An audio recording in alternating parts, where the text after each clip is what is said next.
You've hit the bullseye from here at foggy UB Stadium under the Friday night lights. I'm Paul Peck, radio voice of Bulls football, wrapping up a disappointing evening as the Bulls dropped their fifth in a row, losing to the Ball State Cardinals by a final score of 20-3. We will look back at this game and find out from the Bulls locker room what went wrong.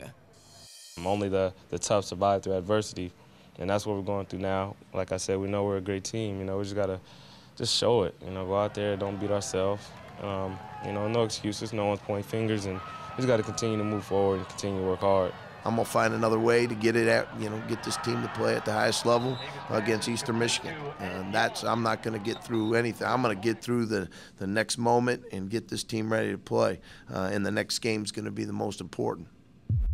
I'm now joined by Bulls radio color analyst Jim Kubiak. When you come into a game, you spend a whole week preparing a game plan to get it ready, and that's what happened to the Bulls with Alex Zordich, who had started to show some signs of progress, and then all of a sudden in the first quarter, he goes out with the rib injury, and everything changes. Jim, how difficult is that for an offensive coaching staff and the guys on the field? Well, from a staff's perspective, you really have to play the players' strengths, and I think, you practice all week to expect to execute certain plays, and then when that player goes down, you have to really dig back in and take a look at what you can execute with the other player. And I think that Buffalo suffered from that a little bit tonight. And that probably contributed to another big factor in this game, which is 4 turnovers. It's awfully hard to overcome those kind of turnovers. They prevent your offense from getting any kind of flow. Well, we talk about turnovers every week, and to have 4 turnovers, you got to credit Ball State. They came in here with 0 turnovers, a young quarterback, and they established the line of scrimmage. And turnovers really take away your ability to win football games. Well, there were a couple of bright spots in this one, and it came from the special teams. A.J. Principe hitting a career-long 49-yard field goal,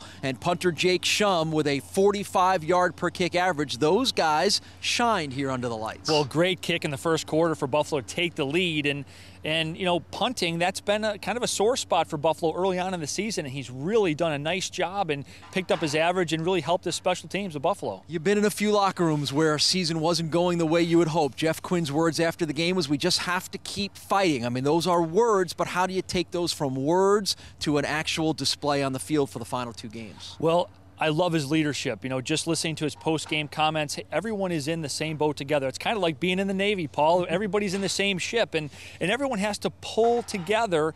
That's the only way you get it done, winning football games, is pulling together offense, defense, and special teams. And I think he's going to do everything he can to keep these guys together. Spoken like the former midshipman that you once were. Well, let's get more from the Buffalo locker room and find out what the Bulls have to do for these final 2 games. Let's hit in there and listen to what was said after the Ball State game. Give Ball State credit. They outplayed us tonight, and we certainly didn't do any favors for ourselves. We beat ourselves. Again, not enough offense, and we turned the ball over.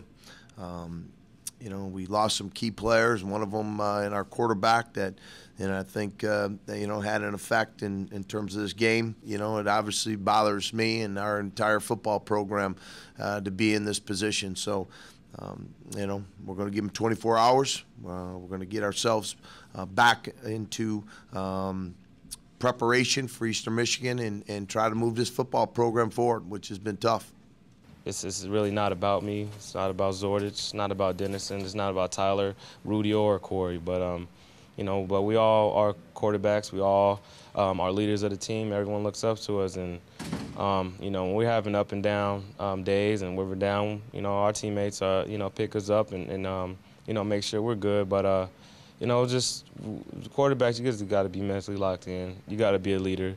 You got to be consistent with your play, and you just got to be that guy that's always keeping everybody up, and just that leader that everyone looks forward to seeing.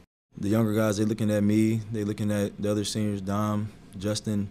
And they seeing how we react to these situations, to these tough times, and it's going to be important that we be able to, 24-hour rule, deal with it now, but come tomorrow, we're getting ready for Eastern Michigan. So, it's going to be important that we be able to set a good example and be able to come in next week with a full head of steam and have some energy.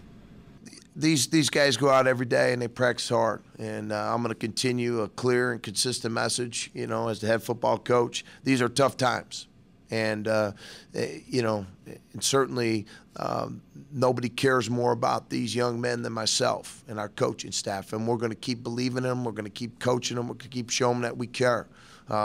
Nobody's turning their back on anyone. Nobody's pointing their fingers. And we need to overcome it and persevere by sticking together. This is not a time to divide.